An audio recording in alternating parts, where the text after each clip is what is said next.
What is up, everybody? I've got my special guest, Sam Ovens. So, thank you for being here. I think he's gonna come on and do a little talk. Sam's quiet, but he gives awesome talks. He's gonna talk on marketing, and I'm gonna be talking on marketing for about half an hour. Then he's gonna come on, and then we'll go from there. Sounds good. Okay, I'll start. He's with his wife and fiance. By the way, congratulations, Sam. Thank you. When did that happen? Last Sunday. Last Sunday? Yeah. Oh, did you pick a date? No, it just kind of happened. No, I mean for marriage. Marriage. Yeah. No, we haven't picked one yet. But it's going to be in at least like a year. This is at Sam's place here in Manhattan. It's cool. Here's his fiance. She's very shy. Not Pablo Escobar. Sam, why are you in there? She left. That was her. That's how badly she wanted to be on. Sam, can you stand in as the fiance? All right. Okay. I see everybody coming in now. It's funny. People don't come on until we stand here. Your voice. Okay. Welcome. I want to talk about, I'm here with LaCroix water. Today we're talking about millionaire mentor marketing. So I'm going to be giving you things that I wish somebody had told me when I was 19 years old about marketing. Because at the end of the day, one of the biggest, I wouldn't say problems, but when I get people come up to me on the street and go, "Tai, I got a business idea." I get this all the time, especially here in New York because it's crowded and I just took the subway up here. And like people basically say, "Here's my idea, Tai. I've got," what was the last idea somebody pitched to me? Oh, a delivery that I don't think they did much research because this has already been done, but they were like a delivery service that you can order anything at any time, which in LA there's something called Pink Dot. There's also something, what's the other one that people use? TaskRabbit. So they hadn't done their research, which by the way, you must do if you want to be good at marketing. But what I wanted to say to them is, because they wanted my opinion on that idea, and I was like, listen, think of it this way. You ever heard the saying, if a tree falls in the woods, does it make any noise? It's like a classic like little riddle people ask. And if you say yes, it does make a noise, then they'll be like, well, prove it. How do you know it makes a noise? And you say, well, I can't prove it. Basically, they're saying, if you put a microphone there, that doesn't count. If no one's around, is anything happening? And in fact, I don't know if you ever thought about this. It's like the Matrix or Inception. Like, how do we know that everybody, I used to think of this as a little kid. How do I know if everybody around me isn't a robot, right? Or how do I know that China exists? I've never been there. And I get in an airplane. Maybe when I get in an airplane, it's like a simulation. And a lot of the smartest physicists in the world, guys like Elon Musk, these kind of, although he's not a physicist, but into physics, they believe in this thing called, multi-universe theory, which is very complicated. You can Google it, but it basically means the way we understand the world is all BS, right? Now, what does it have to do with marketing? It has to do with this original thing that I'm saying about the tree falling. If you launch a business and no one knows about it, is it a business? And my answer is no. Even if your business is better than everybody else's. Some people have amazing business ideas. If you could go throughout history and look at all the people with great ideas, even great businesses, that never got off the ground because no one heard about them, it'd be about 99% of businesses. Like, just think about this. Has McDonald's ever won a hamburger taste test? Is there any human that's ever been like, the best hamburger in the world is a 3 a.m. hamburger put together in a microwave oven with meat from God knows what cows, put into a little bun. You pay $1, which means that's all you need to know about the quality of that meat. If they can give you a burger for like a couple dollars, sometimes less, right? Or Taco Bell. Like, what are you getting in Taco Bell meat? Because if you go to Mexico, little food cart stands have way better tacos. I used to go down to Mexico with my stepdad. He used to go down there to this like orphanage with our church when I was a teenager, and the tacos at the taco stand were amazing. And then you come back to America and it's like Taco Bell, and you're like, why is this taco only 59 cents? What was it that Taco Bell used to be? Remember they used to have those cheap tacos? Adrian will know this. What? You know everything about food. Cheap tacos at Taco Bell? You don't remember? Didn't they have that special menu, that discount thing? Well, the midnight menu. Yeah, what was it? The The midnight. munchie is like the midnight munchie menu. And it was like $1 for everything on the Yeah. menu. Versus a high quality taco in Mexico. What's the difference? Taco Bell's masters at marketing. McDonald's never won a burger food taste test. But they're so good at marketing that their sign says billions and billions served. How many people, Google how many people have eaten a McDonald's hamburger? So the McDonald's brothers, there's a great movie out, by the way, that just came out this year. What was it called? The Founder. Go watch this movie. Maybe I'll make this as part of the homework for this week. I don't know if it's on Netflix yet. Is it on Netflix? Yeah, it's on Netflix. It's on Netflix. The Founder. It's got Michael Keaton. Wasn't it Michael Keaton? Yeah, it's fine. Michael Keaton's, and he plays Ray A. Kroc, who bought McDonald's from the McDonald's brothers. And you'll see the whole story. It's very fascinating. And the McDonald's brothers were very good at making burgers, but they only had like a few stores, so they didn't make any money. Ray A. Kroc was a master at marketing, and he became the richest man in America. In like the mid-1980s, he was the richest man in America. And then he died and gave it to his wife. And believe it or not, the junior high school that I went to in San Diego was named Ray A. Kroc. It was named after him. So I remember learning about this guy when I was young. One of the things I learned in the public school system, because that was the name. So how can you and I be as good of marketers as a Ray A. Kroc or as Taco Bell is a corporate owned? Why are they so good? So I got good news and bad news. I'm gonna write this out. The good news, where's the marker? By 2010, they estimate 247 billion. 247 billion hamburgers have been eaten. No. Just do the math on that. 200, that means every human in America, in the world, has eaten a burger, about 40 burgers from McDonald's. Now, of course, that's cumulative over time, so not everybody, but that's insane. That's just one restaurant, McDonald's. 250 billion burgers.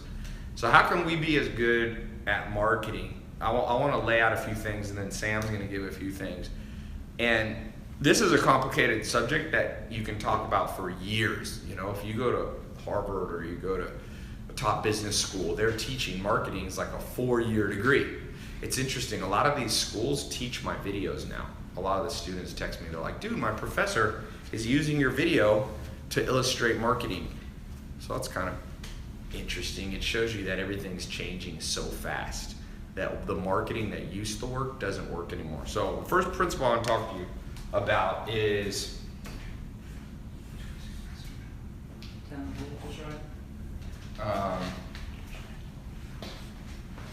mass psychology.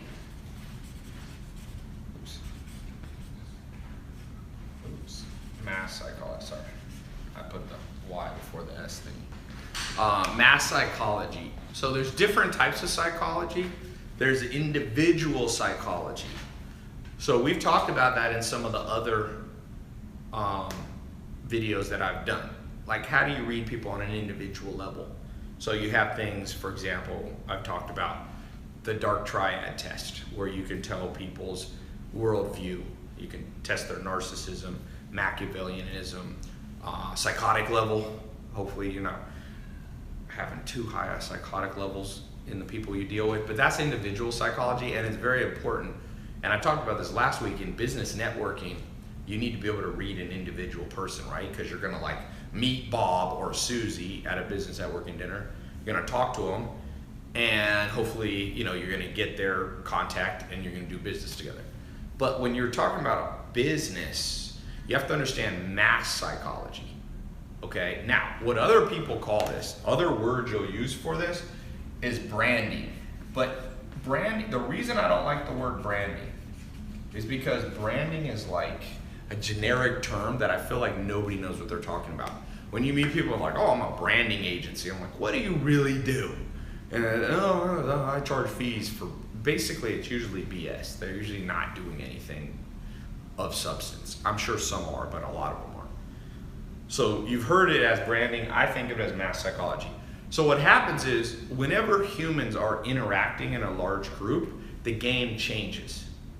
So for example, if you're meeting somebody, business networking or negotiating one-on-one, there's a different set of rules and tactics that apply than if you're doing public speaking to 1,000 people in an audience, right?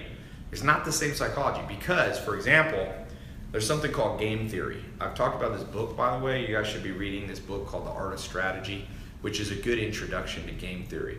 And basically, everything changes when people are in groups. They don't react the same, they don't act the same. For example, there's social proof pressure. Things go viral because of mass psychology, not individual psychology. I've talked about this book before called Contagious, and it talks about mass psychology. So for example, think of a video that went viral recently. Let's say you see some of these where like a military, like a Marine comes home and he surprises his wife and kids and they cry, and that video gets like 30 million views on Facebook. Why are people sharing it? Because of individual psychology. They're individually touched as a person. They're like, wow, that touches me. But then mass psychology comes in and they go, ooh, I want to share that with other people. So that's why I said today I'm going to talk a little bit on mass psychology. What are you going to talk on, Sam?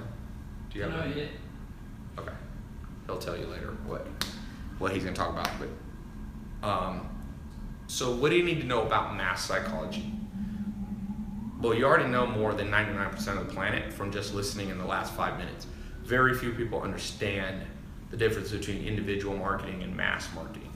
So you're going to have to get good at both. Think of it this way. Here's your idea right now. Whatever you want to sell. Here's your product. It could be a business, it could be a service. Okay? You're going to have to be able to deal with people one-on-one and in groups. Now, one-on-one to me, I call sales. In groups, I call branding. Okay? So marketing to me is divided really into sales and branding. So write that down. Let me move this back just a little bit so you can see the whole thing. Okay?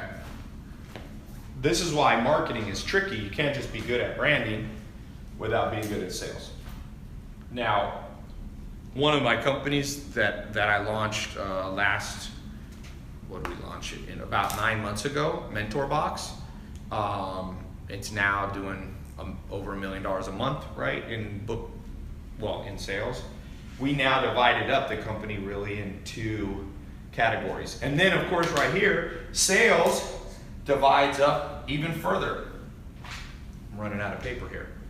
It divides into online direct sales, and then it divides into, I call it phone sales, but it can be phone or in person. We don't do as much. So now, MentorBox, we have a whole strategy to do branding. How do we brand this thing so that the masses of people know about it? So it's like McDonald's. Like when you say McDonald's to your friends, everybody knows what you're talking about because they're good at branding. Then for MentorBox, we have an online direct ads. You'll see them on Facebook. You'll see them on, Google AdWords. And then now we just introduced this week a team that does phone sales. And they're calling, each salesperson is on the phone. We're based in Silicon Valley. They're calling 10 or 20 people a day and doing individual one-on-one sales. So these people here, let me rewrite this.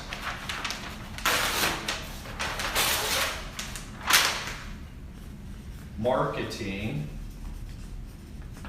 divided into the mass psychology, right? And branding. I'm going to talk about all these. And then you have sales which divides into online direct sales. This is new, by the way. 50 years ago, this didn't exist. But you know, before online direct, they used to use like mail. Like you used to buy the Sears Roebuck catalog would be sent to you. Do we need to be a little closer? I don't know if you You're guys- not going to see the whole thing again. That's all right. No, you can see it now. Even it up. So this is a new thing, relatively new, the last 20 years. And then I have what I call in-person or phone sales. Now, for most of you, I recommend you start with this, online direct sales. So you got a new idea, you have your new product, and then you want to market it. You got to do the marketing. I recommend you do it in order here. So first you start with online direct marketing, then you add in-person or phone sales, right? And then you get to branding. Branding is like, I just passed this yesterday, 1 billion minutes on YouTube watched of my videos. So that's mass branding, because 1 billion minutes is a lot of people have watched the videos. You could say probably, no one knows exactly, but I'd say 200 million people, because the average person watches, I don't know, 3 minutes. So it's between 100 and 200 million people. That's mass psychology and branding. So sometimes people ask me, they're like, hey Tai, how come you do videos with like cars or hot girls or stuff like that? Well, part of it is those are things that are actually real in my life, like cars. They're not. Some people used to think at the very beginning that I would just rent a car for a day, and now people realize, oh no, Tai collects cars. But the reason I put those elements into my marketing is because, and some people go, well, I know entrepreneurs not doing that. I'm like, yes, because there's smaller entrepreneurs. They're going in stages. I used to be a smaller entrepreneur, then I do bigger businesses. You always want to be progressing. Like my first business, when I was 19 years old, I made $12,000. But I was an entrepreneur. I just was a small entrepreneur, and then I figured out how to make 100 grand a year, and then I figured out how to make 100 grand a month and 1 million a month, and you just keep going up, right? So a lot of businesses never get to the mass branding stage. So they don't know anything about mass psychology. If you know mass psychology, you will understand the reason I do the things that I do in my videos. If you don't, you'll only understand these. And there's nothing wrong with this. By the way, you can become a millionaire just knowing online direct sales, or even a multimillionaire. I have friends, usually they'll have both of these, but you don't have to do the branding. The reason I'm speaking on branding is because something, I do all 3 of these, and you won't see this in any book really. It's not a book you can buy. So the reason you guys are in this paid weekly, mentorship program, I'm trying to teach you stuff that you're not gonna get. This is the kind of stuff that you would learn if you went to Harvard and you got a PhD, and even then, I don't know if they cover this. So let's break these down and go a little further here. Online direct sales, I think I'm gonna let Sam, can you talk on that? On what? Just online direct sales, how you do it, or whatever angle, Facebook ads, things like that, how you built. Sam, for a lot of you know Sam Ovens already, but he teaches people how to build a consulting business out of pretty much whatever you know, or how to learn and pick something. And then he tells you how to market it and get clients. Primarily, you're teaching online direct marketing, right? You're teaching people how to use it. Typically, like first 3 clients, they're going to come from like organic methods. Right. But once you've got a proof of concept, then you can move to online. Yeah. So I'm gonna let Sam talk more on this, and I'll talk on the in-person and phone sales, and I'll talk about branding. That way we'll divide this up. So yeah, pick anything you want to talk about online. So here's the thing about in-person or phone sales. This is kind of how I got started as an entrepreneur. I did not start on the internet. I started with phone and in-person. The interesting thing is they're actually the best place to start. 70% of billionaires started right here as in-person salespeople or phone sales. So by the way, anybody watching who is not quite ready to start their own business, who's thinking that maybe they want to be, need a regular job, get a sales job, in my opinion, because it'll be the launching pad and the foundational groundwork for everything you want to do in the future. The best people, like if I can hire people to work for me, or if I'm going to invest in somebody to start a new business and I'm going to be the investor, I love it when I go, what's your background? And they go, oh, sales. Any kind of sales, phone sales, in-person sales, door-to-door sales. Because what happens is, here you learn mass psychology, and here you learn individual psychology. So for example, I know I got teenagers watching this call right now.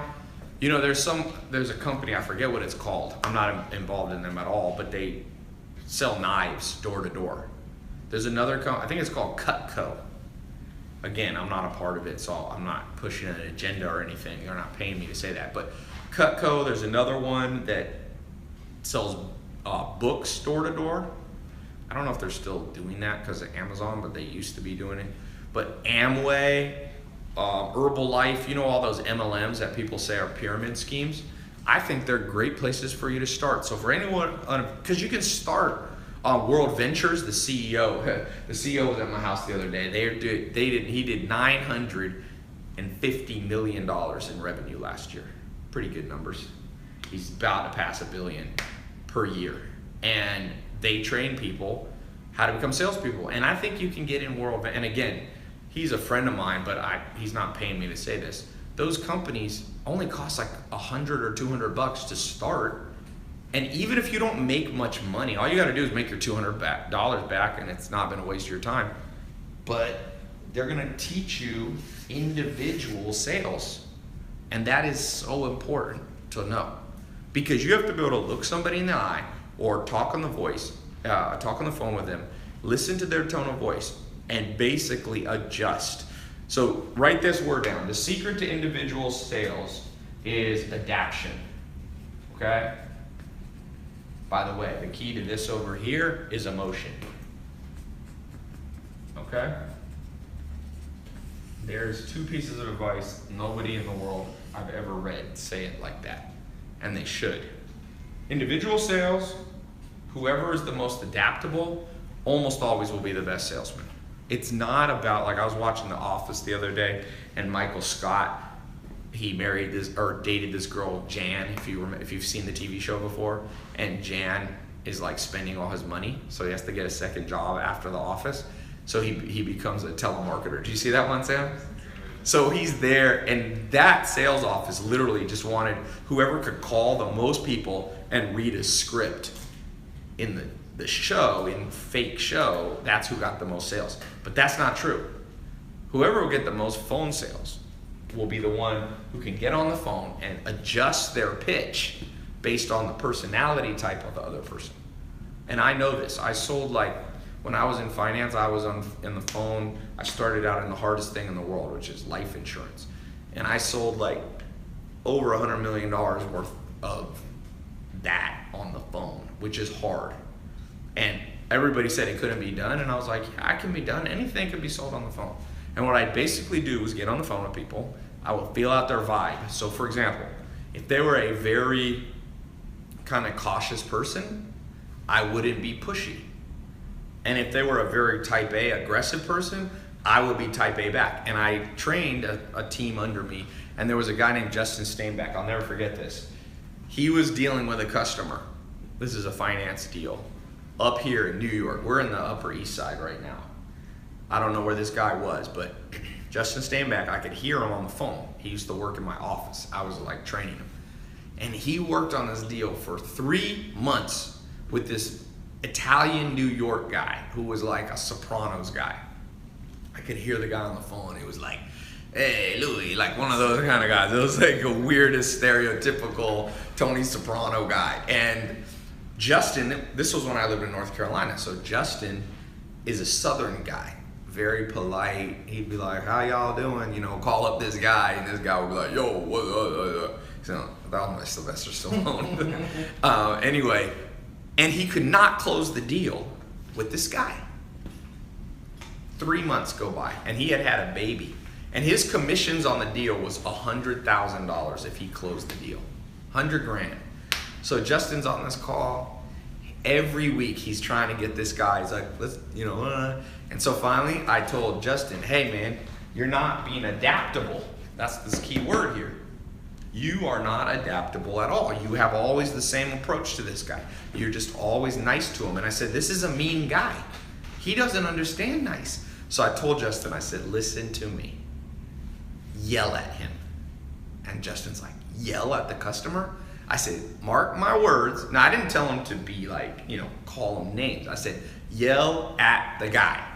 The dude, Justin, literally for weeks wouldn't listen to me. After every call, he'd hang up. No deal was done with the New York Tony Soprano. I said, yeah, finally, Justin listened to me, came in one day. He got on the phone, he goes, listen, you've been jerking me around for months. We're either doing this deal today or I'm done. And the guy literally goes, all right, let's do it. And he did the deal. And I said, that is the power of individual psychology. It was kind of like this. That guy was speaking Chinese and Justin was speaking Russian. They don't match.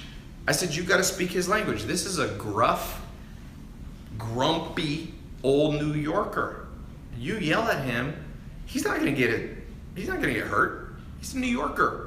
The horns are honking all day here. If you live in New York, you have thick skin. So I said, you're not penetrating through this thick skin of his stubborn brain. And Justin closed the deal, and made whatever, 100 grand. I don't remember his exact commission, but he made so much money.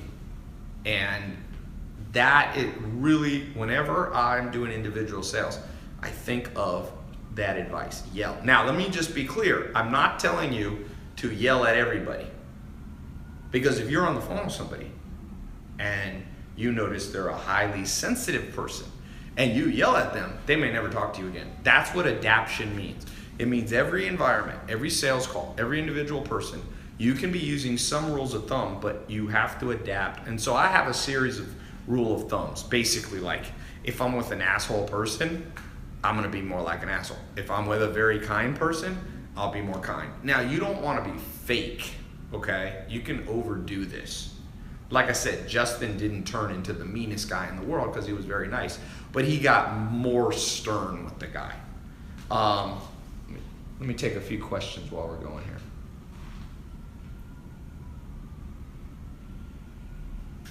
Oh, is this on? Here we go. Okay, questions. What job is that he was getting 100 grand commissions? This was working in finance. You guys can make a lot of money. By the way, I've got a business that I'm launching, a new product you guys will see on how to become a financial planner. It's one of the first businesses I did. It's taught by a guy named Patrick Tucker who makes $1.1 million a year with him and a few assistants.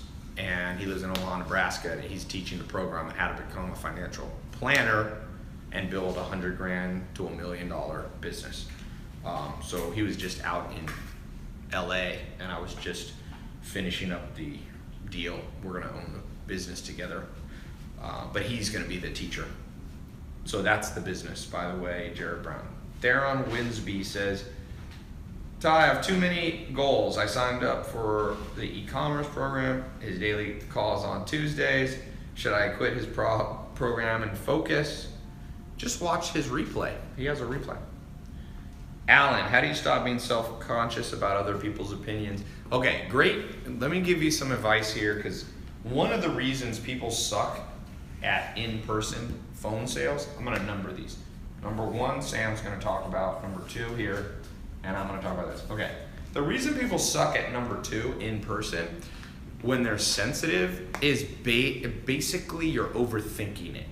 One of the best pieces of advice I ever had that helped me get through junior high and high school, because junior high and high school, I moved around, I went to different schools, I went from California to North Carolina, and you're always self-conscious, even if you don't show it, right? Basically, every teenager is self-conscious. My stepdad gave me the best advice. He said, Ty, if you're in the cafeteria and you trip and fall, and all the kids laugh, for the most part, they don't care. They're not doing it because they really are laughing at you. It's basically they care about themselves and they want to look cool. It's like, basically my stepdad said this, nobody cares about you. And the older you get, the more you'll realize that. So for example, when you're a teenager, kids kind of care. But now as an adult, if you go down here in New York City, you walk down to Times Square and you trip, do you think anybody cares that's adults? I mean, a few people might say, help you up or say, oh, are you okay? But at the end of the day, they care about their life. They're so wrapped up in their life and their problems and their money making and their kids on drugs or whatever it is, that they see you for a millisecond and just like, they might laugh, haha, and then like forget about it 1 second later. So the reason you can have thick skin in online sales, because some people can't do cold calling at all, because they're like, well, if they hang up on me, I feel so hurt after. But my question is like, they don't even know you. Like, I'm on social media, so you get a lot of crazy comments, right? And people are like, does that affect you? And I see people that I'll help grow their social media, and literally the first negative comment they get, I have a guy, I won't say his name, but he's a pretty big social media influencer now, and he got in a feud with another person, and that other person's followers basically came over to his accounts and just started bombarding him with negative comments and like, you're an asshole, but hundreds a day. And that guy was just freaked out, and he came over and he's like, how do I deal with this? How do I deal with it? And I was like, dude, the crowd is fickle, man. They love you today and hate you tomorrow. If you're the president of the United States, you should just look at the paper, and every time there's a negative article, you should say, this proves to me that I'm the president. Because only the president gets good and bad articles written about them every single day. The Kardashians have thick skin. They're worth $1 billion as a family now. Kylie Jenner, the youngest one, I think she just did $100 million of sales of her lipstick. And people hate on them. I was once at a Laker game. This was like 2013, or I think it was 2013. I was down on the floor. I had floor seats. The Kardashians come in, Justin Bieber comes in. And during halftime, or during the timeout, they turned the cameras so the whole stadium could see the Kardashians and Justin Bieber. And I kid you not, 18,000 people started booing. It's like, boo, boo, boo, boo. Okay, I felt they immediately, now the Kardashians and Justin Bieber are much more popular. This was back when he did that song Baby, which is the most disliked song in YouTube history. It got whatever, like 1 million thumbs down or whatever. But I was thinking about it afterwards, and I'm like, okay, they got booed by 18,000 people, but Justin Bieber that year, I'm just gonna guess, made, let's say, $50 million. So my question, where's my phone? Oh. So let's pull out a calculator here. Tell me if you would have thick skin about this. If you were getting paid 50 million bucks, but you knew every time you went to a Laker game or the Madison Square Garden here, the Knicks, 18,000 people would boo you. But you would get a check for $50 million a year. So that comes out to revenue per boo. 50 million divided by $18,000. Every person booing you is handing you a check for $2,777. What would you actually want to have happen then? Would you want less boos or more? Adrian, if every person who would go, boo, you suck, and then they go, let me see how much money I got in my wallet right now. I want to just recreate this as a visual. Yeah. Let's do that. Let's do it. Adrian, come here. Okay. Let me see what I got. What do I have here? I got about 2,000 in here. Adrian, you suck. Your mother's bitch ass, whatever, I don't know. You are the weakest, like most Arnold Schwarzenegger, Stallone. I don't Snapchat this. Okay, I'm done.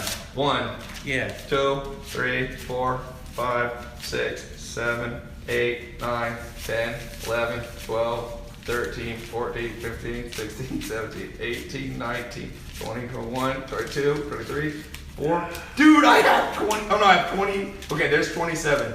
Yeah. I'm raining money. Keep hating. Adrian, Keep hating. here you go. What would your actual goal in life be then?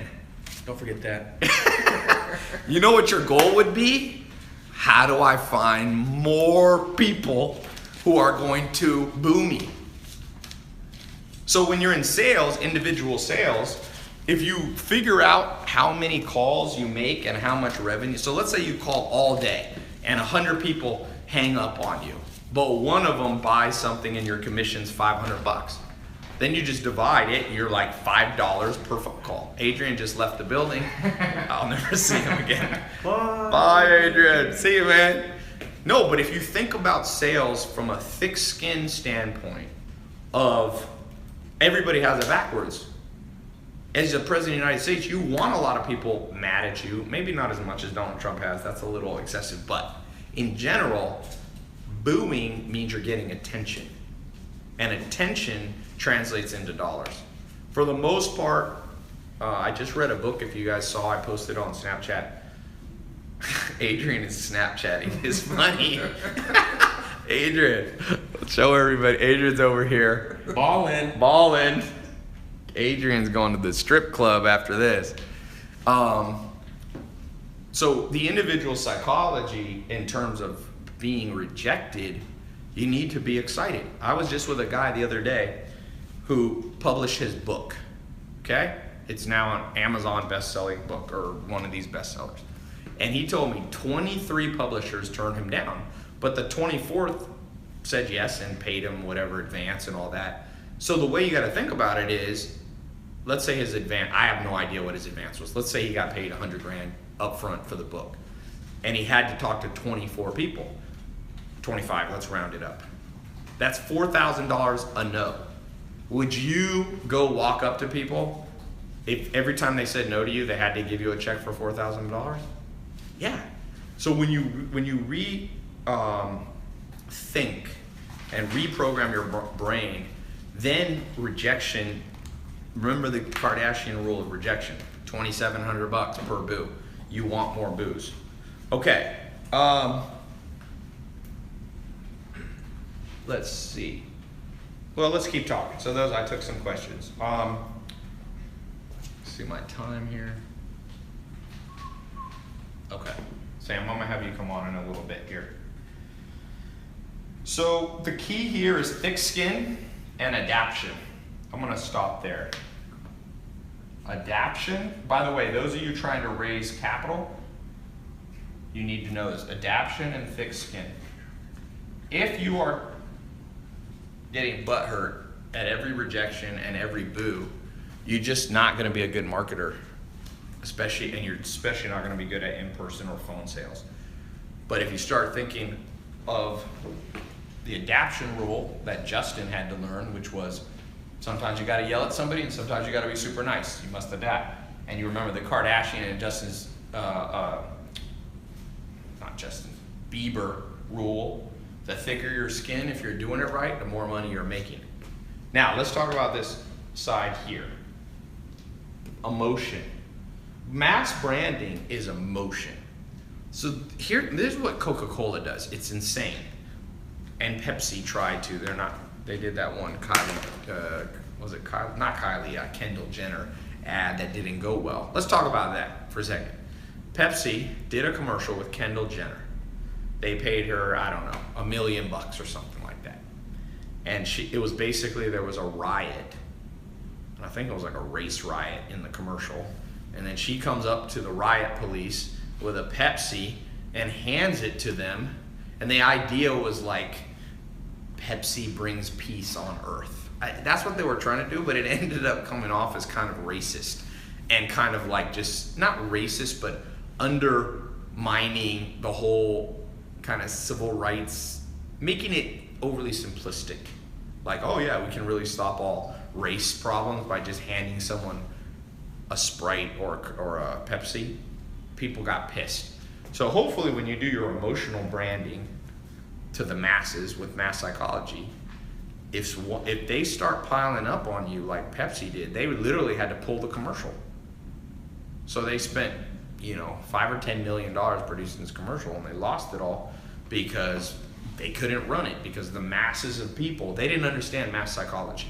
Right now, mass psychology in America, you don't want to make a race riot commercial if you're selling Coca-Cola or Pepsi or anything. Right now, America's on edge about race, and people call Donald Trump a racist, and people who support Donald Trump call Black Lives Matter extremists. It's like a nightmare right now. So hopefully everybody on this call is smart enough to realize why you wouldn't want to do that. But what does work? That's what doesn't work. The Pepsi Kendall Jenner campaign, great example of stirring up the wrong emotions and branding yourself incorrectly. What does work? Well, Coca-Cola's done pretty good. And if you look through history, what Coca-Cola's done, they pay celebrities to just be doing things and hold their Coca-Cola. They're not even talking about the Coca-Cola. But what they're trying to do, it's called association bias.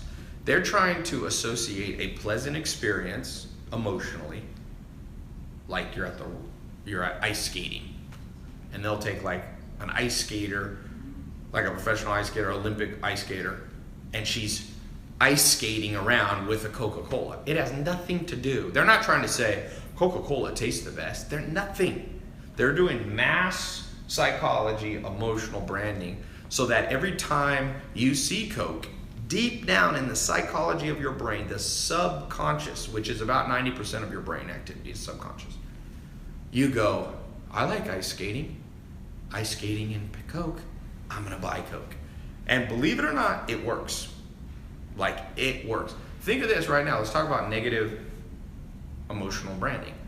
What do you think of right now when I say the word Chipotle?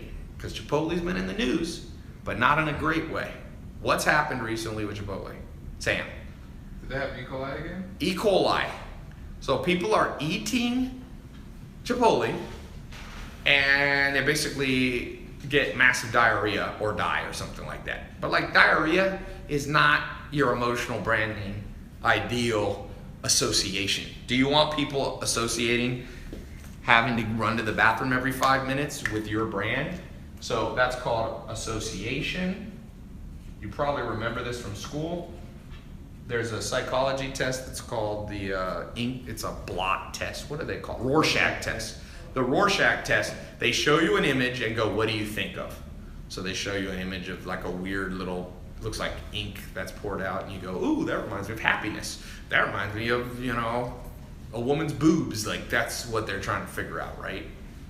That's what branding is. When you think of Chipotle, you used to think of, ooh, amazing food and all that. But now you sometimes go, literally the other day, we went to Chipotle. I haven't gone in a long time.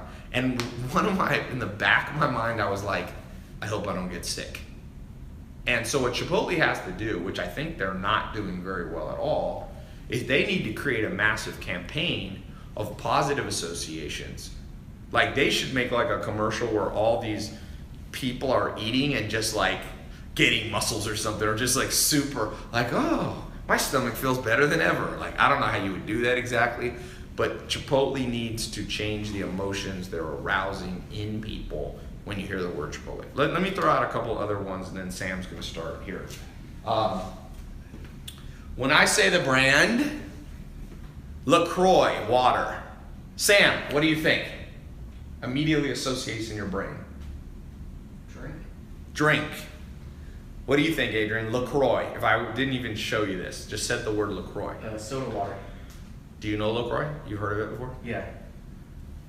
Have you heard of it before, Sam? Okay. So some people will think of water, but what do you think? When I think of LaCroix, I don't know why I think of like bubbles.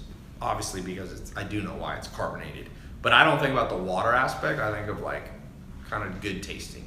I get car sick easily, and I used to drink a lot of Sprite. For whatever reason, it makes me not car sick, but it has a ton of sugar. So if you want to be fit, you cannot be getting 50 grams of sugar in one drink. So I switched over. Actually, I can thank this man right here. He is my LaCroix mentor. He has changed my life, because now I switch on an airplane or in a car. If I have LaCroix, the bubbles literally somehow make me not nauseous. So when I think of like bubbly LaCroix water, I think of feeling good.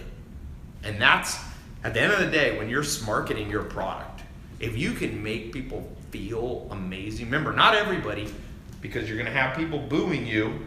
We learned that, the rule, we're gonna have some rude people, but the overall emotion is that. And I feel that, I watch that vibe with my brand, Tai Lopez. And my brand's kind of controversial. Some people hate me, but in general, when I walk down the street, how many negative people do I get per year? I've gotten 2 in 3 years, ever. One was a drunk guy who thought I was somebody else, so I shouldn't even count it. I was at a salsa dancing club, and this dude, this like Asian guy, like ran up on me.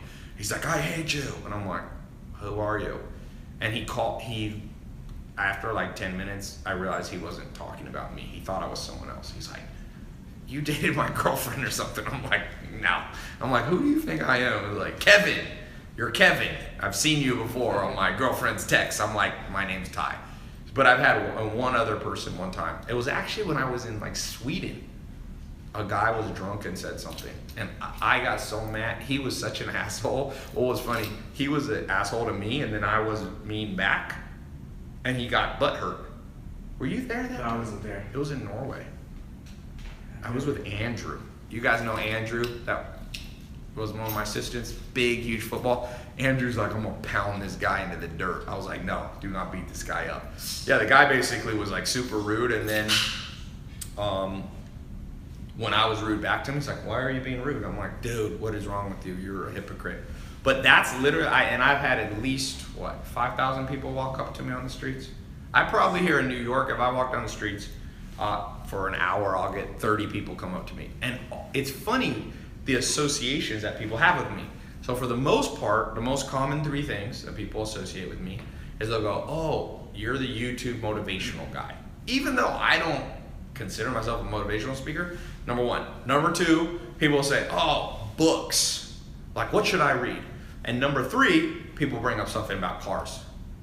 Like, "Dude, where's the Lambo?" So the branding for me, and here's the good thing. That's the kind of association I want people to have with me, because books, to me, is a positive emotional thing. Like when I think about books, I think about being smarter, which gives you pretty much everything you want in life comes from being smart. That's what separates us from earthworms. We're smarter than earthworms as humans. Sometimes I'm not sure we're smarter than most animals, but in general, we have a hierarchy. And then the other thing, like I said, is motivational stuff. So it's very interesting. So you got to ask yourself, when people think of your product, what are the masses on the street gonna think? And remember, it's not what your product feature is. Like when I think of LaCroix, I do not think of, let's see, carbonated water with natural flavor distributed by Sundance Beverage Company in East Mile, Warren, Michigan. Like I don't think of facts. I think of emotion. Ooh, that water makes me feel good when I'm sick. And that's what you have to determine about your brand. And now when I launch brand, for example, Mentor Box is this new brand that we launched. And I launched a new brand, another company, a sleep-related company helping people sleep. I want the mass psychology, for example, the sleep company is every time they see that brand, they're like, a good night's rest when I used to have insomnia. Like people who have insomnia and can't sleep right, they're tortured individuals. So when they see our brand, I want them to go, that's the one that solves all my sleeping problems. That one will make me wake up. But not even those words, more like refreshed would be a great word. So before Sam comes, I want you to write down 3 words that you want people emotionally, not factually, to think of if I mentioned you or your product. Let's just do them. Like I said, for me, I'm okay with those 3. Although motivational is not, that's the one I want to change, because the second people perceive you as a motivational speaker, they perceive you as like some saint kind of person. And I don't want to be perceived as a saint. That's why, by the way, sometimes I post stuff online that's like controversial, because then people won't hold me. I'm not a religious saint or something. I've learned why I would never want to be a politician. Every time a politician does something, like Ted Cruz the other day liked a porn thing, and everybody's like making fun of him because he's held himself out as some crusader against porn. I never want to do that. I don't want to be like some moral saint, because then if I do something wrong, everybody's like hypocrite. If you're like, let's say, who's a good example? Conor McGregor. I like his brand. What do you think of when you think of Conor McGregor, Adrian? Badass. Badass. This is the best. All you guys, if you could have a brand, Conor McGregor is the shit. Because here's why. If Conor McGregor gets a DUI, are you gonna be so like, oh, I'm so disappointed in Conor McGregor? What would you think, honestly, Adrian? If Conor McGregor, the UFC fighter, got a DUI, would you think less of him? No. No, because you'd be like, he's a badass. Badasses drink and do stupid stuff. If you found out that Dennis Rodman's the best example. Dennis Rodman, although He went to Metcon. yeah, Dennis Rodman went to North Korea. Now, Dennis Rodman is a little, like, I'd rather be Conor McGregor than Dennis Rodman. Some people don't like because he's a little off the wall. But that is a good example that Sam brought up. What else do you think of Conor McGregor? Like, if you found out that Conor McGregor was dating 5 different women, would you be like, oh, I'm just so disappointed in Conor? You'd be like, he's a badass. That's what badasses do.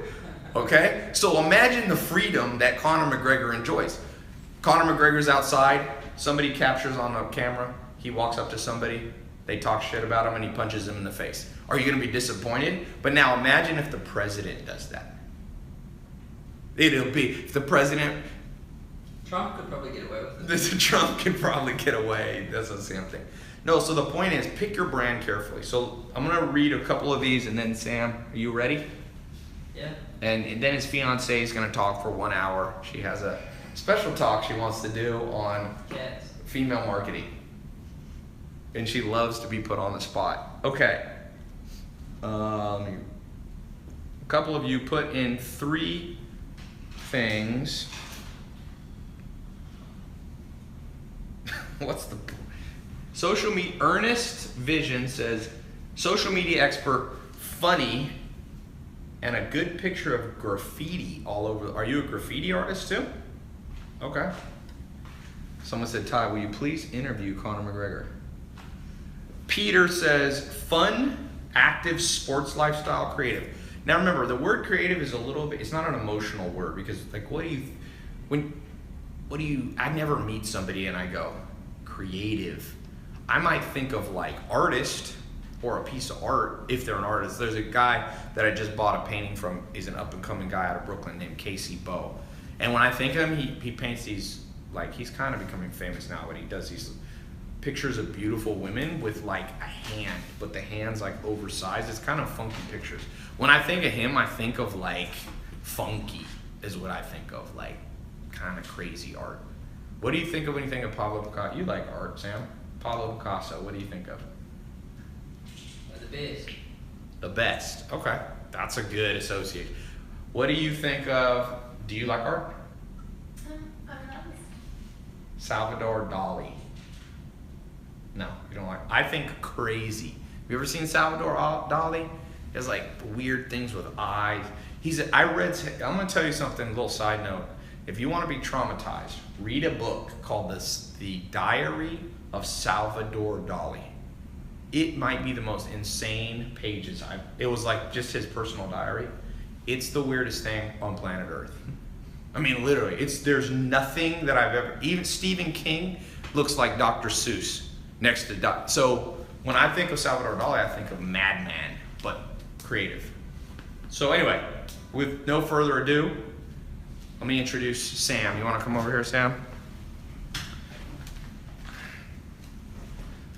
Thank you, by the way, for letting us interrupt your night. So Sam Ovens, a lot of you know him. So do you want? I'm going to leave. It'll be just you. So I'm going to just introduce you. Sam Ovens is a business partner of mine, and a lot of you are in his program. And he's a master marketer himself, master of building businesses.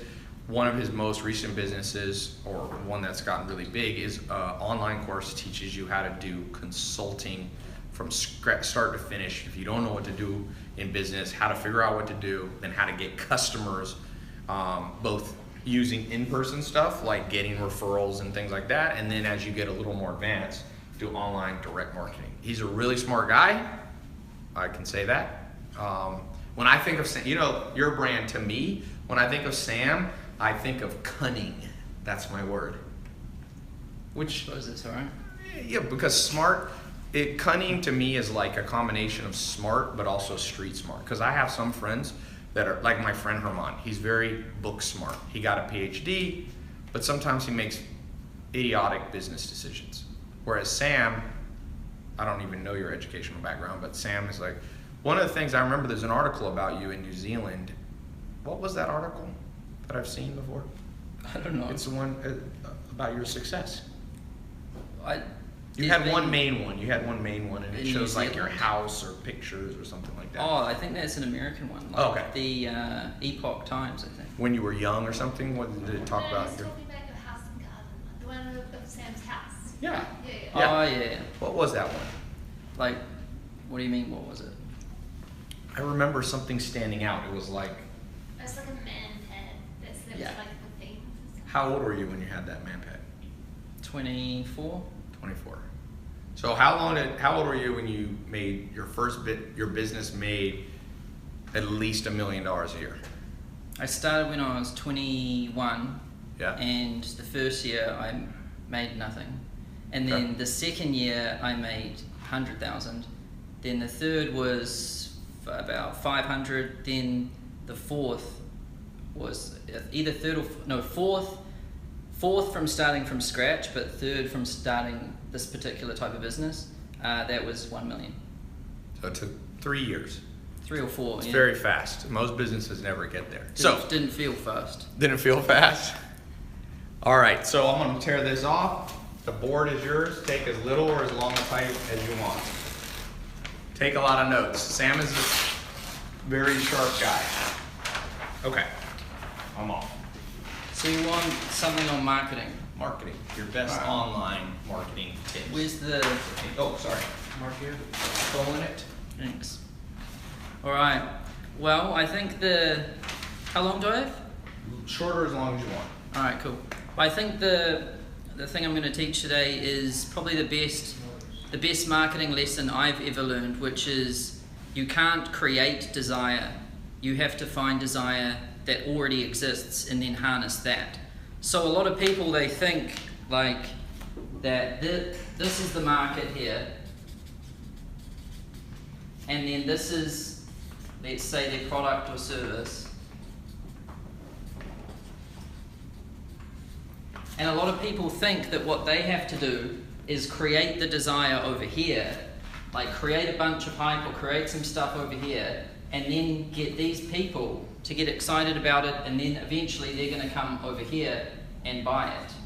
So they think they have to manufacture the desire.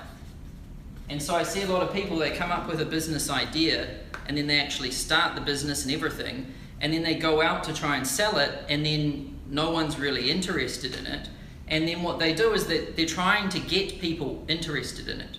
And if you're doing that, it's already too late. Like, you can't actually create desire for something. Like, you can't create desire in the market. You have to find desire that already exists and then harness that. And then that's how you're able to really market something.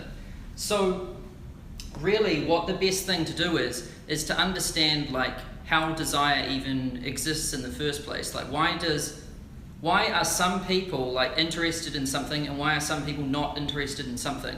That's probably the most simple like foundation of really marketing. Why do people desire things and why do people buy things? And the trick is that you can't actually manufacture it. You have to find it.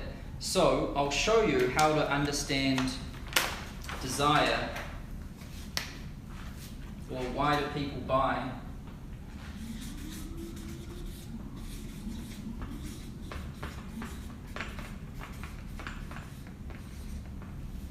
This is the one thing you want to understand. Why do people buy? Because until you understand that, then it's going to be very hard to get someone to buy. It doesn't matter what tricks you know, like in terms of sales lines or in terms of social media tricks or how high quality your Instagram photos are or any of that. If you don't understand like why people buy, then it doesn't matter how awesome everything else is. It's not going to work. So really, until I figured this out, none of my businesses worked. My first business was an online job board, and I pretty much, I had an internship, like my first corporate job. I I quit that, I dropped out of college, and then I went back home with my parents into their garage, and I thought, oh, I'm going to start a business. And then I thought, what do I need to start a business? And I was like, I need an idea. And this is what everyone thinks, you need a good idea. And then everyone thinks that all the good ideas are gone, and that the couple of ideas they had, someone else took from them. This is pretty much what most people think. And that they need an idea, but they can't think of one. That was me. And so I pretty much sat in my room trying to come up with good ideas. And then I came up with this one idea to build an online job board. And the reason why I came up with it is I got it out of my own head. You know, I was searching inside my own head for an idea, and then I found it. And then I went and started the business, and I spent pretty much all the money I had, which wasn't much, probably like $6,000 or $7,000 over the course of a year. And I built this entire company, I built the product and everything. Then I took it to the market and I tried to sell it. And I was like, here's this thing I've got, like, do you want it? And everyone just said the same thing to me. They were like, hey, this is cool, but I just don't need this. Or this is an awesome thing, but it's not for me. And then I was like, what have I got wrong here? Like, this is a cool thing, but people don't want it. And really what I realized is that there was no desire in the market for what I had. And I had this thing and I was trying to create desire for it, but it was almost an impossible task. And that's where I really learned this lesson from failing.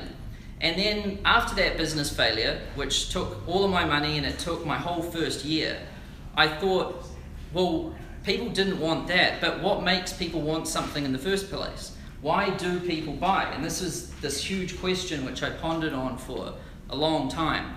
And that's when I really realized that people have this perception of themselves, like a self-image of who they think they are. And then they've also, like, it's natural for every human being in the world to pretty much be dissatisfied with their current self and who they think they are. They're always striving for something else, which is something which they're not.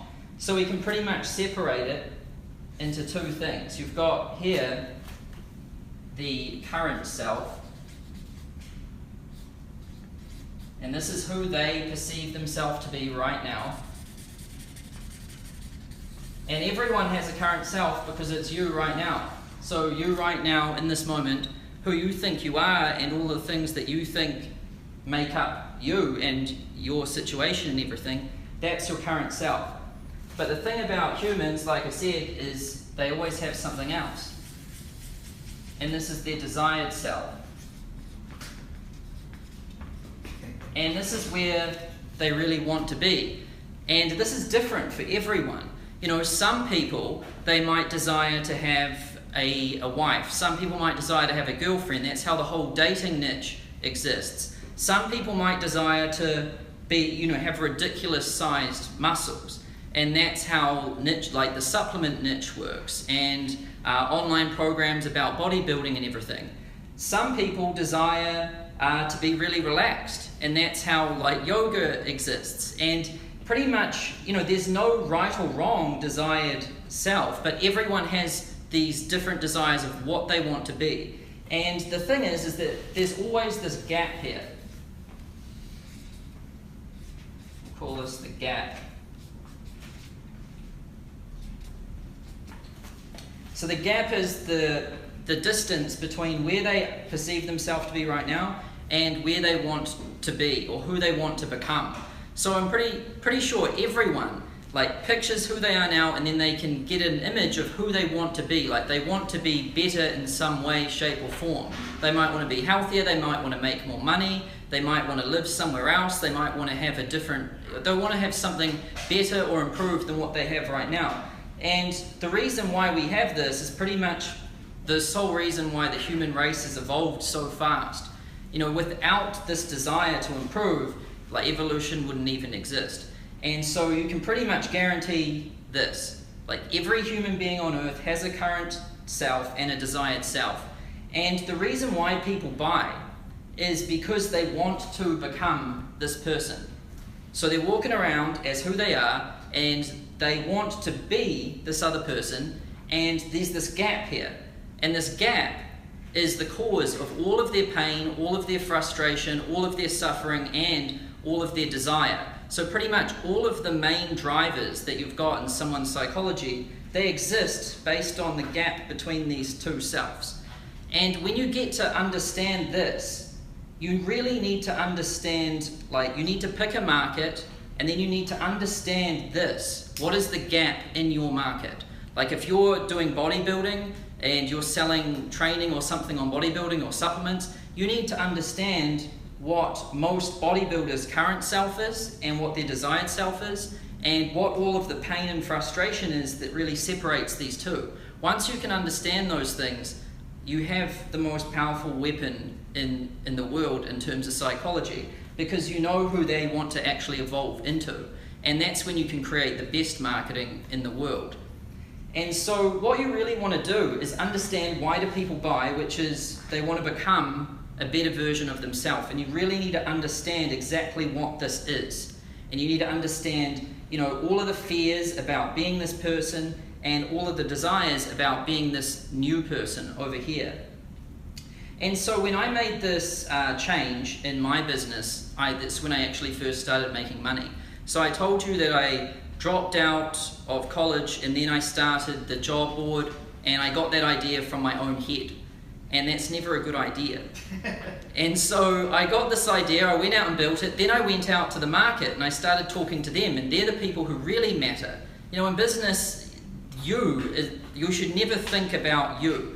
Like, you should always think about the whole market, because, you know, if you think your idea is good, that doesn't really count for anything.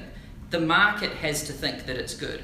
And so I got my idea from my head, went out to the market and then showed it to them, and they were all like, we don't want this. And I made a massive mistake, but it taught me everything. It was the biggest mistake I've ever made, but it was the most valuable lesson that I've ever learned. So it was double-sided. And then when I learned this, when I really figured out that you need to solve an actual need, something that exists in the market, I totally changed around my approach.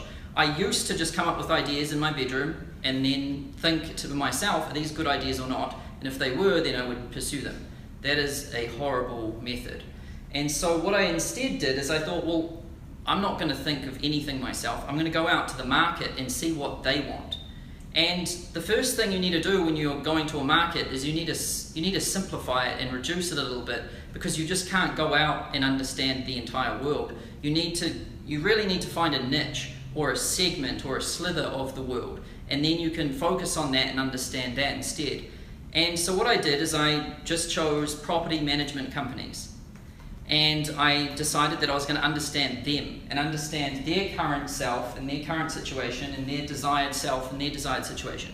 So I just started sending emails to them, and I started asking them, hey, I'm not trying to sell you anything, I just want to understand the most painful part about being a property manager. I want to understand the problems and everything that you have. And when you're not trying to sell anything to anyone and you're just trying to ask someone else about themselves, people like talking about themselves, so they'll open right up. And I just talked to property managers for about a month. And after a month, and I talked to probably 20 of them, it was really clear to me that they struggled with property inspections. And they were doing them in a real old way. Like they were using digital cameras and printed sheets of paper and clipboards and things like that. And they really hated this. It was like the burden on them. It was everything that they didn't like about their job. And their desired self was either not having to do them or even being in a different profession just because these things existed. So I really understood like these people and what their problem was and the position which they desired to be in.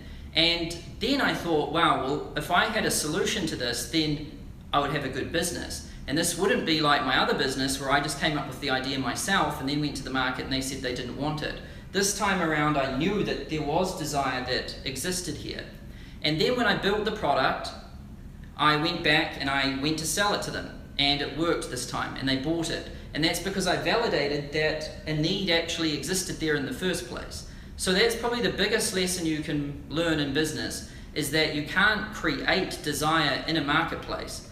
You have to find desire that already exists and then harness that and tap into that. You can't manufacture the desire. You know, a more simple way to say it would be to use surfing as an analogy, like if you go out to surf, you can't make your own wave and then surf it. You need the wave to exist to be able to surf it. And that's exactly what happens in business. You can't go into business and then manufacture your own desire and then ride it. Like it has to be there. It has to exist in order for you to ride it. And what you really want to do is just go to the market, pick a niche, and thoroughly understand them. Understand their current situation, their current self, their desired situation, and understand the gap that exists in between these two things. And if you can do that, then it should be crystal clear to you what you should be selling to them. You should be selling them a vehicle to bridge themselves from here to here. All business is providing vehicles so that people can evolve into their desired selves. That's all it is. And as soon as you get to understand this, then that's really if you get this right, you can pretty much mess up everything else. Because this is the most important thing, is that you've got something that people actually want and that people truly desire. And so if I was to teach you anything about marketing, I'd teach you this, because then you can mess up all of your marketing and it's still going to work. And you never want to bank on having to get all of these like ninja tactics and tricks right, because there's always new stuff, there's always new technology, and the world is so noisy these days that you can never keep up to date with really anything. So you really have to choose something to get right. And if you're going to choose something to get right and then something to forget about, you want to get this one right, and then you can forget about everything else. And that's probably the thing I would teach you. And then when it comes to actually creating your marketing, it's so simple, because when you're writing your ad to put on Facebook, or when you're having your conversation with a person in real life, you understand like the main forces at play here. So if I'm going to create an ad, let's say for the property managers, which I told you about, I could create an ad on Facebook. I'm going to target it at property managers because I know that's the niche of people. And then I'm going to write an ad, and I know exactly what to say because I understand what they want. So I could just write a headline that says, "Are you struggling with property inspections?" ? And I know that they're going to stop and actually see that, and they're going to click on it. I'm not guessing, and I'm not being a creative advertising genius. I'm not doing any real creativity. I didn't even come up with that myself. I got it from the market. And so a lot of people think that in order to do good in business, you need to be really creative in all of this. But honestly, you just need to be a really good observer of the market. Like, you need to be able to take a very good view on the market, understand it, know where it's heading, and understand like what the gaps are in there, and then be a really good provider of vehicles to bridge those gaps. And as soon as I made that transition in my business, it started to work. Like before, I couldn't get any money, and then when I did this, my business made 100,000. And throughout my career so far, the better I have understood this, the more money I've made.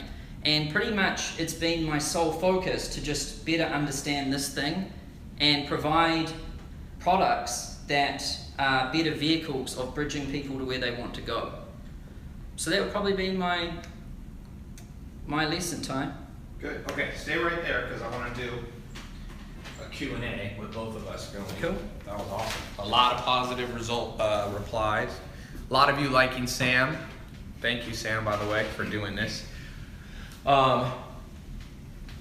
Somebody said, "Sam, this is the most blunt that I've heard you." Good. What does Sam Ovens think? Let me add one quick thing that I would say. I think entrepreneurs find this out. Back when I first started, I called it sell to the willing. And the way I thought about it was, let's say, and everybody's had this experience, let's say you need a cell phone. You dropped your cell phone, so you need one badly. You go into the Apple store or AT&T store, wherever you go, and the salesman's the worst salesman in the world. So you're like, "Hey, I need a phone." And he's like, "Well, why do you want one?" He's like, "Rude." Will you still get the cell phone? Yes, because you want it. The desire is there. You're willing. Now, let's say a friend of yours, you're not in the market for a car, you don't really have the money, and you already have a good car. and someone comes up to you and goes, yo man, I got this Mustang for 30 grand. And they're the best salesman. They take you out to eat. They just wine and dine you. They understand psychology. They do mirroring and they make you feel great and they understand the cognitive biases. You gonna buy the car? No, because you're not willing. And so I like Sam's analogy about the surfboard. So many people, I told you about this guy who came to my house. He had invested $1 million in building an app. His life savings, he was like 60 years old. And I said, what's the idea? And I'm not gonna say it, but it was the worst idea I've ever, and I basically was like, well, you lost your $1 million. And he was kind of hurt by that. And I said, there's no desire for that. It's like underwater basket weaving. It's like, there ain't no desire. You make $1 million app on, how to tie your shoes, you're gonna lose $1 million. So that is a great, some of you need to put this test that Sam gave. Is there a wave already in the ocean that you can ride, especially for your first business? When you're more advanced and you have $50 million in the bank account or raised capital, you can try to create desire. There are businesses that have created a desire that didn't exist, but as a first business, it's a horrific idea. Okay, what does Sam Ovens think about Steve Jobs' marketing approach? Sharif asks. I think it's good. This is your to the But point. what about it? Like, Yeah, it's a it's very... I'm not sure. Rewrite your question to explain a tad bit more. Christian says, good question for Sam. What if the problem is finding customers? Like they have a product, there is a demand, but they don't know how to really reach customers with marketing. What do you say? Because you teach in your consulting course, your consulting accelerator, like how to do that. Yeah. What's kind of in a short time here, what would you say to somebody? Do they need to fear that about not being able to find customers? It's always uncomfortable because you've always got to get out of your comfort zone to go find them. They're not going to come find you unless you've stumbled upon like the best idea of the century. Right. Then you've got to go out and you've got to get your hands dirty and you've got to go out and start the conversations with these people. So often it requires, this is assuming the desire exists and everything. Yeah, let's assume the desire exists. Yeah, it requires you to actually go out and contact these people. Like, I think it's a bad idea to start with Facebook ads because Facebook ads, you're just simulating an offline conversation that you would have with someone. You're just simulating it online. Remember what I was saying here? Oh. Wait a minute, I was branching off individual psychology. Whether it's online or phone or in person, it's still the same If people psychology. mess this up, they think, oh, it's online marketing, so let's be all weird with everything. Right. All you're doing is simulating an offline conversation. So you can write your best ads only after you've sold people like offline. Yes. So like when I go to write my ads, I'm thinking about conversations which I had with the person. And the best way to learn is on the phone. Like to try and go to digital, like when you do any form of digital or online advertising, you have to write words and you have to like write a good ad and everything. But you don't know what words to use because you've never talked to someone. And so if you start on the phone, the feedback loops are really, really tight and really fast, which means that you're optimizing and getting way better, way faster. Because on a phone call, you can say something and immediately you hear the other person go like, or they Yes. get more excited. Or in person is even better if you Yeah. can do that because you see it in their eyes. Like I teach a lot of people who work for me, like people the closest to me. I'm like, in fact, today I was talking to my brother Ben, who kind of is my chief marketing officer, and we're working on a big deal. And I said, just call them and throw it out as a joke and hear how they like, do they laugh along with it or they're like, what? Because if they go, what, when you're joking, you know they ain't ready for you to give the serious business pitch. So sometimes you have to, think of The Art of War, Sun Tzu, probably the most read business book, even though it's from 2,000 years ago when this general Sun Tzu wrote it. The masterful general, which is what a CEO of business is, sends out scouts before he sends his whole army. And that's what Sam's saying. A lot of people send the whole army. They take all their life savings, they quit their job, and they go, I'm going full force into this business. All wise businesses, generals, send a scout or a spy ahead of time. And then if it looks good, you send more troops. Yeah. Good. Okay, a couple more questions here.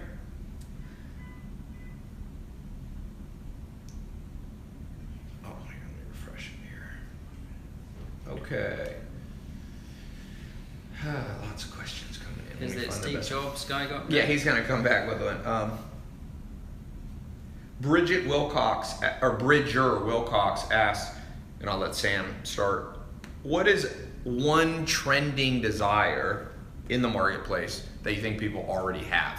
So for somebody listening, maybe something you're not doing, Health. so they won't. Okay, say it again. Sorry. Health. Health. That's why LaCroix is taking off, because forever people have drank Coke, and now, like, you know, Coke used to be, people would have it on their desk next to them, like, you know, they'd drink it in the army, like they'd actually have like vending machines. Yeah. I'm pretty sure they still do.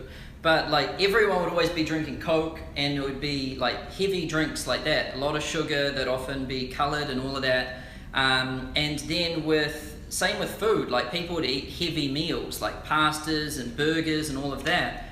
And these days, like people are no longer like desiring to be drinking a Coke because your teeth feel weird, you kind of feel a bit guilty after you've drunk it, and you don't feel the best. Plus, now we've got a lot of awareness that these things aren't very good for us. So there's a lot of desire for people to still have a fizzy drink. They still want the sensation of like cracking a can. They still want the habit of going to grab a drink and drinking it. Like there's all of these things which they still want to carry over from the Coke days, but they want to be able to not like have all of the bad things in a Coke. And that's why I always knew that LaCroix was going to be such a hit, because it's fizzy, it's in a can which you can crack, and it has flavor, but it's got no sugar and it's not bad for you in any way. So you can literally binge drink the stuff, and it's just like having water. Like there's nothing in it. And so that's like, I knew that was going to be something which people are desiring. People are kind of off normal water a bit now, because normal water's been around for so long that there's now all of these derivatives of it. And so people want sparkling water or pH water or something like LaCroix or something like that. And that's why also you can look at like McDonald's in America, Yes, like it's going dropping, down. yeah. But companies like you know, new food companies like Whole Foods, there's a good example. Whole Foods, which aims to sell better quality food than the standard grocery store, especially better than McDonald's, they're taking off, and Amazon went and acquired them. Yeah. So many billions. that's a huge one that's going on right now. Health. Like people want to be healthier in every way, shape, and form. Good. I'll add a trend that I see is basically a couple trends, and I have another one of the weeks we'll talk about this next week. I call it $1 Million Trends. Basically, this whole talk I'm going to do next Tuesday on trend, and I use this technique I came up with called trend stacking. So one of the trends of the future, or one of the biggest opportunities for you in the future, is to stack trends. So I'll give you an example, very simple one. Take the trend that Sam identified of health. What's another big trend? Let's just throw 3 big businesses that are new in the last 5 years that have come out that everybody uses. How'd you get here, Sam? We took an Uber. Uber. Uber's a trend. So it's basically cars, right? Or we could say delivery of a car to you. So online app delivery, health. In every business, in every city in the world, especially big cities like LA, New York, a simple app that people type in and they get great food, healthy food delivered. Because there are food delivery apps out there, but I haven't seen one, for example, that's like organic delivery. Like that would be a brand separation, and you're stacking 2 trends on top of each other. And for the most part, when you stack trends, you make even more money, and you're more differentiated and less competition. Okay, we're gonna answer 3 more questions, then we're done. You okay with 3 more? Yeah. Okay.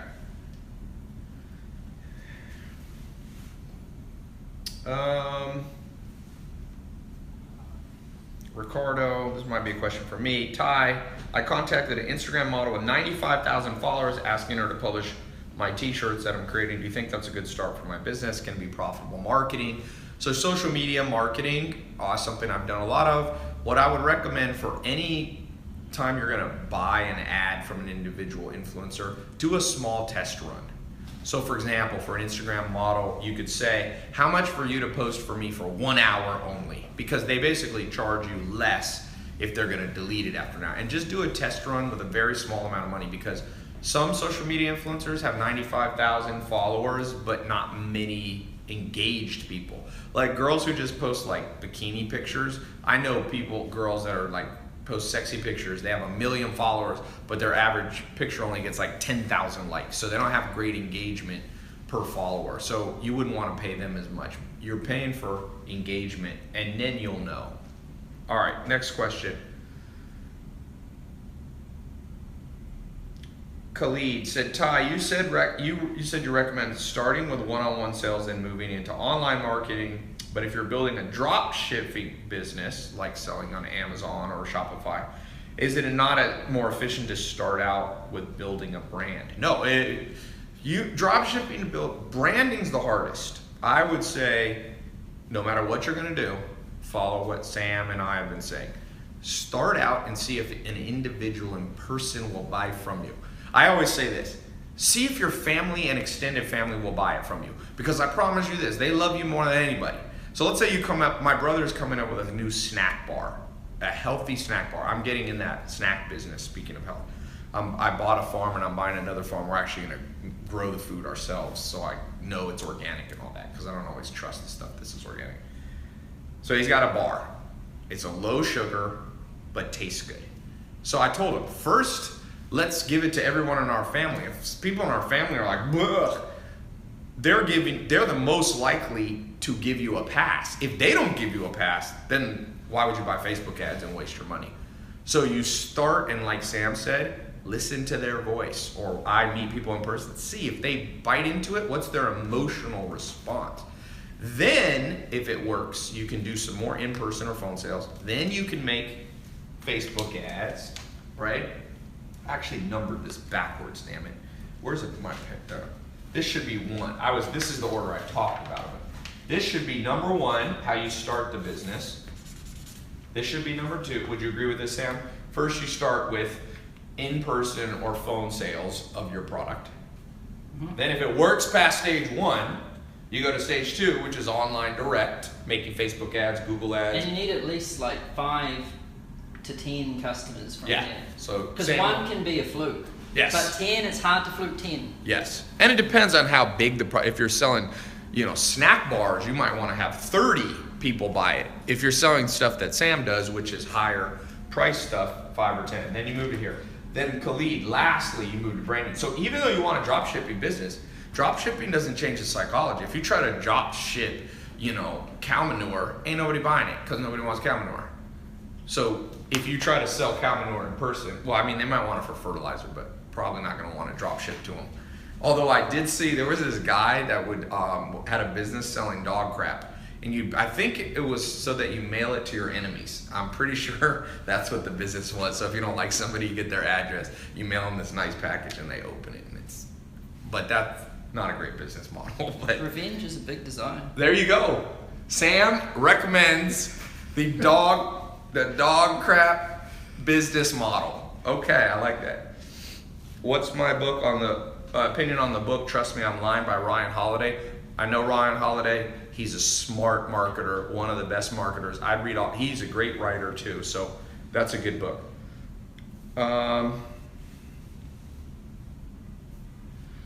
Okay, here's a good question for you, Sam. Jitesh asks, how do you find amazing people to work for you? Where do you recommend finding them, and how do you recommend paying them? What do you say? Because Sam has been building his business bigger and bigger over the years. Now you have lots of employees. What are you doing to find, screen, filter? Your customers. Because if you think about it, you want to look in your customer pool first. Like who's bought from you? Because if you think about it, they've paid their own money for what you do. Mm-hmm. So they have literally invested in your vision.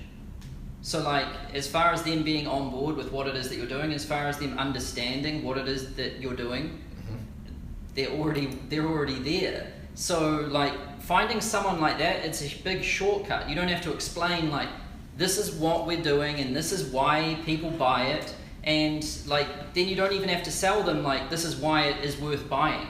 Yes. Like, because they bought it themselves and they obviously believe in it and they understand all the dynamics. And So your customers, start with Yeah. people who buy from you. that's where we got our best hires from. And how about paying them? Do you like Money commission? is good to use. No. But do you like commissions? Do you like set salary? You're not doing a bartering system with them? You're paying them in bananas? Well, it depends on the role. Like, if the role is directly tied to revenue, then it should be commissioned. Like, you want to have a low enough base so that, you know, they can survive and not be worried all the time. Because if someone's in that position, then they can barely sell properly because they're worried all the time. Right, they're freaked out. Yeah, so you want to make sure that they're not panicking, and then they should make all of their money really from selling your stuff. But if they're away from the front lines of the transaction, like support and things like that, then there's not really, it's better to just give them a decent base that they're happy with. And that's how you do it, really. I would agree with that. All right, last question. We're done here. Then I'm going to quick give you guys your homework and we'll go off the air. Sharif said, big thanks to Ty and Sam. All you do is highly appreciated. We are Steve extremely Jobs fortunate. one? If you still want the Steve Jobs question, I'm posting it. Good. The question is, his strategy of selling them what they want instead of finding what they want. How does he know how to make this work when it usually does? Okay, so let me just clarify. I know what you're trying to say, Sharif. Steve Jobs had a philosophy of not kind of opposite of what we've talked about today. So Steve Jobs said he couldn't sell people what they want because he didn't think they knew what they want. So he came up with brand new technology like the iPad kind of thing, right? Or even the iPhone. Now, let me just throw out my 2 cents, then I'm going to get yours. I think Steve Jobs was slightly exaggerating. The iPhone, the phone market existed since the 1920s or 30s. So to say he really invented desire for the iPhone is kind of BS.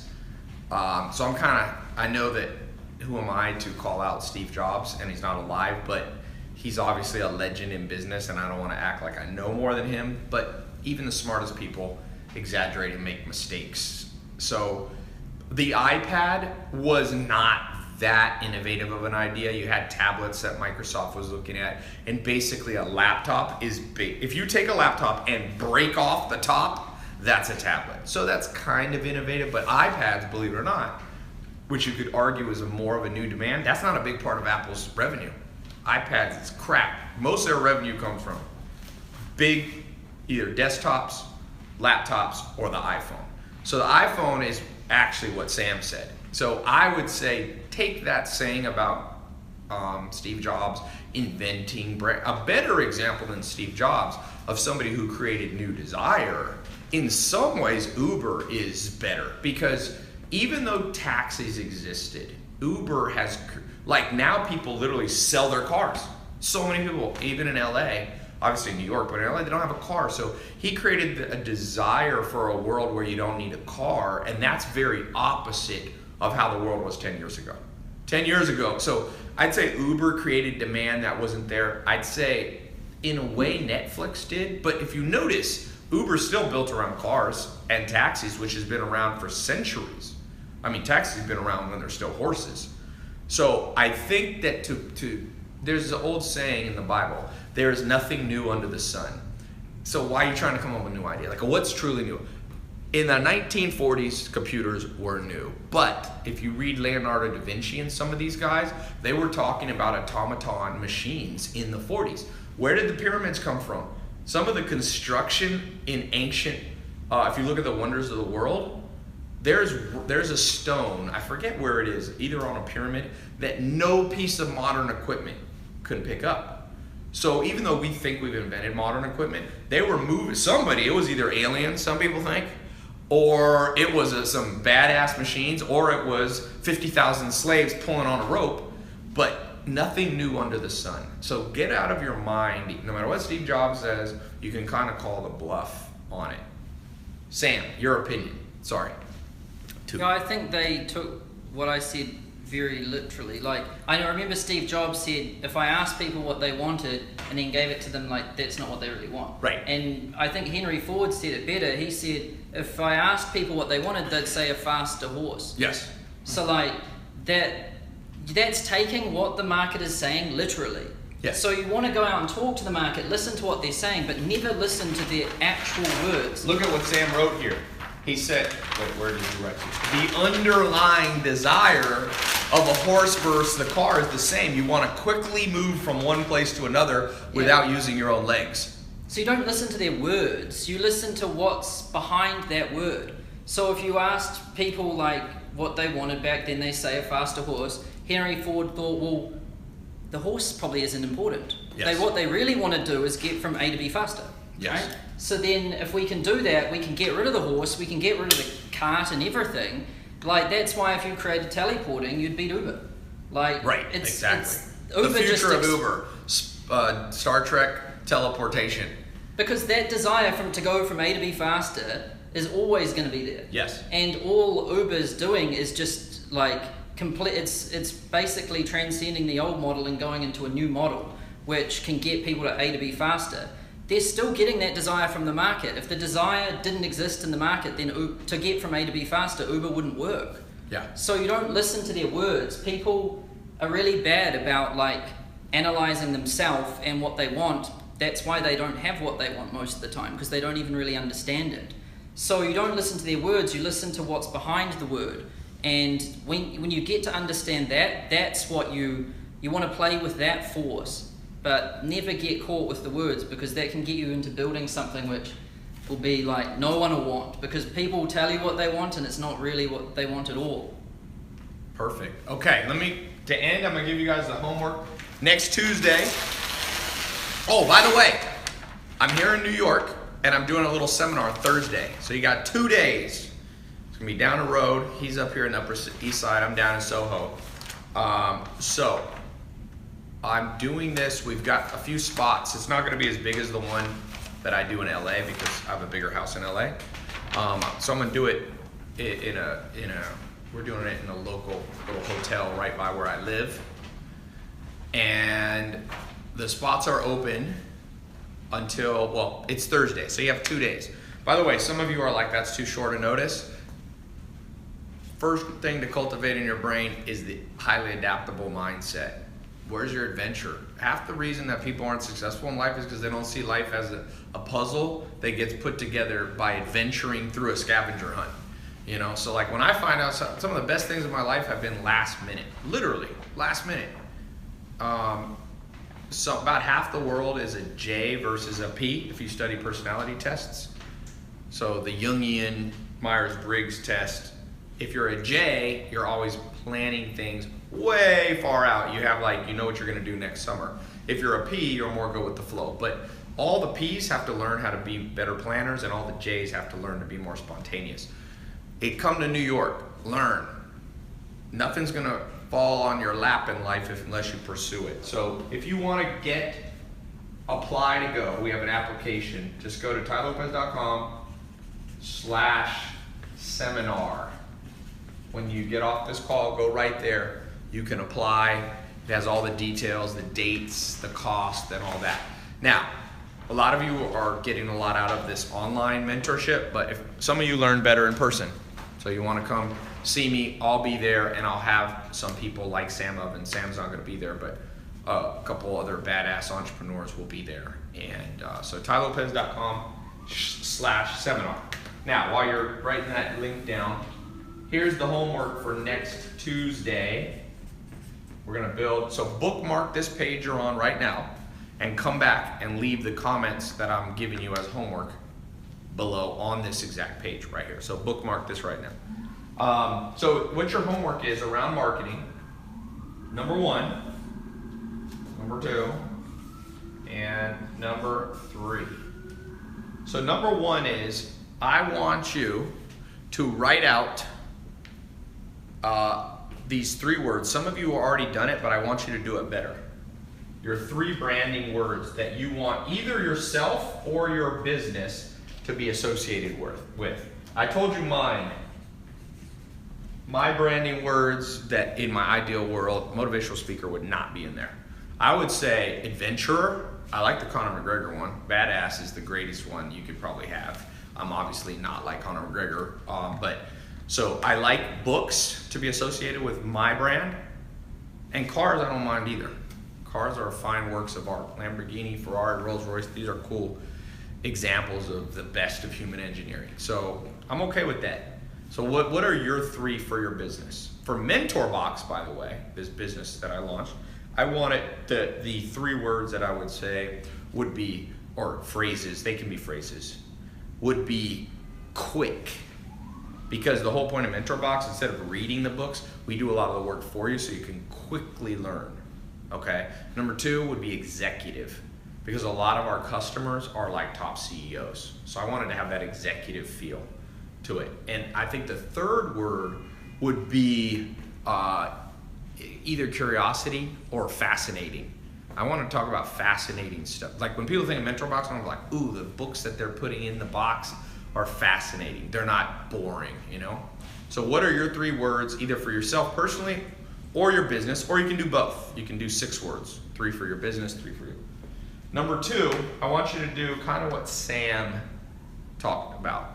Whatever product you're thinking of launching, I want you to write out about 3 sentences, okay? A little paragraph on what's the underlying desire behind it. I'm going to give you an example. Underlying desire. People, for example, you know why people buy McDonald's? Quick, cheap, drunk, and also no dishes. People moms who have 4 kids, they don't want to go in the kitchen and do this, so they're like, this is quick, this is cheap, and I just throw the stuff we eat in McDonald's and we go home and I don't have to cook. So that's it's not hamburgers. So what's the underlying desire for whatever it is, either the career you have, the career you want to have, or the business or product you want to sell? A quick paragraph.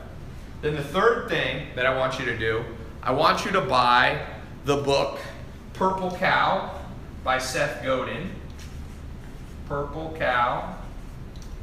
He's a marketing guy.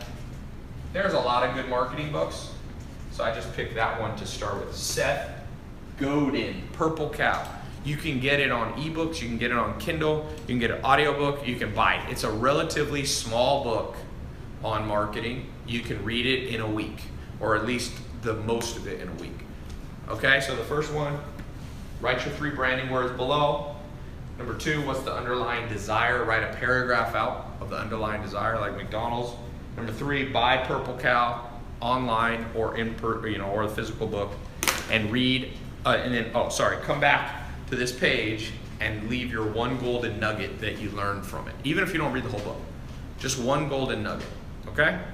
Leave that below. Thanks so much for being here. Do you want to talk about the seminar? Oh, seminar. Is there any questions on the seminar? It's Thursday. Okay? It's going to be, because it's a smaller group, it's going to be able to be more access to me than usual. So if you want more access to me in a smaller group, and it's going to be more kind of, we're going to do it like over dinner and talk, and it'll be cool. It's going to be something, you can't get that experience. The ones I do in LA, the last one had, 105 people, which is good. There's some advantages of the big one. Like, it's better for business networking. You meet 100 other people. This one's going to be smaller. It's not going to be super small. It's not going to be like 12 people or 5 people or something. But it's going to be less than 100 people because here in New York, I can't hold as many people in the building. So, yeah, tailopez.com/seminar. When you get off here, I hope to be meeting some of you in 48 hours. Be shaking hands in person. Fly in. By the way, I only buy plane tickets like 1 or 2 days before. Some people still think you do not get better deals on 99% of flights later. It's actually, same with fights. Like I didn't go to the Conor McGregor fight. If you buy those tickets 1 hour, but maybe not 1 hour, but within 24 hours, you get, because people are desperate and they start selling tickets. I buy Laker floor seats like 3 hours before I go to Lakers. We live in a world of on time, meaning whatever you want to do, it's the right time. You don't have to worry about planning anymore. Uber, you need a car, you don't have to call ahead. It's waiting for you. All right, TaiLopez.com/seminar. See you guys soon.